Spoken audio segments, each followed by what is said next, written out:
halo semua, kembali lagi bersama saya Nadif ya. Kita udah masuk ke pertemuan ke-10 nih, pemasaran produk kreatif. Oke, di sini ada 4 hal yang akan kita bahas ya. Yang pertama ada studi kasus, konsep pemasaran influencer, cara memilih influencer yang sesuai dengan brand, manajemen kampanye influencer, merancang, menjalankan, dan mengevaluasi kampanye influencer. Kita awali dari studi kasus dulu. Sebuah perusahaan skincare baru, ya Glow Skin, ingin memanfaatkan pemasaran influencer untuk meningkatkan brand awareness dan penjualan.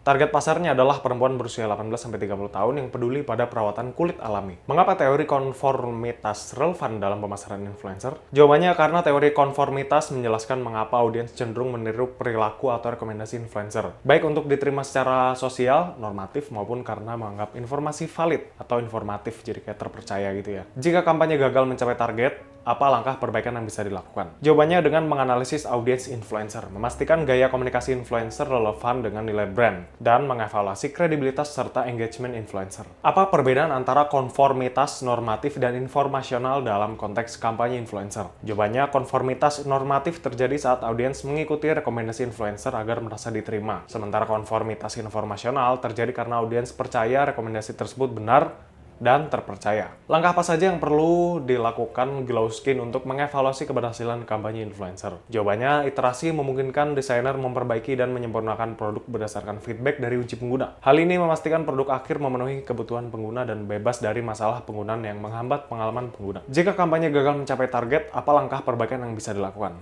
Jawabannya, melakukan audit untuk memahami alasan kegagalan.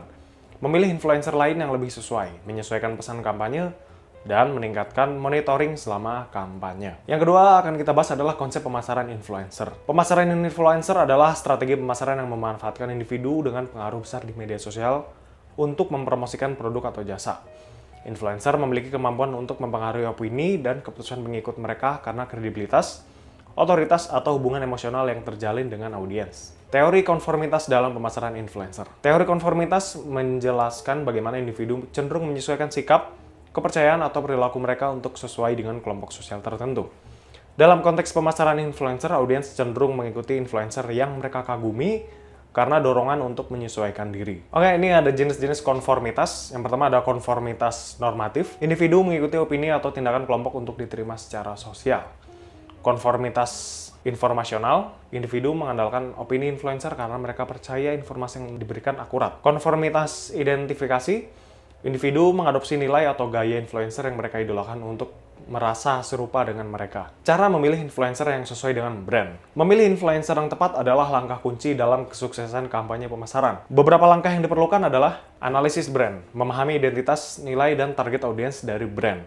Yang kedua, identifikasi audiens influencer. Pastikan audiens influencer relevan dengan target pasar. Yang ketiga, ada evaluasi kesesuaian nilai. Influencer harus memiliki nilai dan gaya komunikasi yang sejalan dengan brand. Yang keempat, analisis engagement.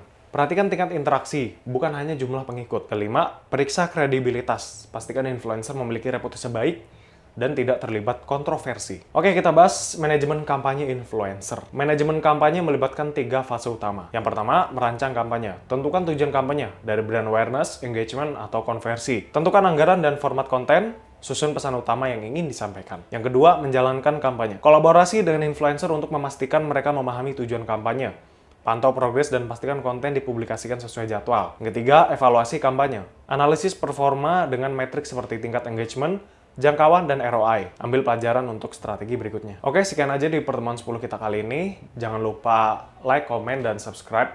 Komen kalau ada yang ingin ditanya ya. Dan jangan lupa, jika masih ada yang ditanyakan, silahkan tanyakan di grup WhatsApp kita ya. Terima kasih.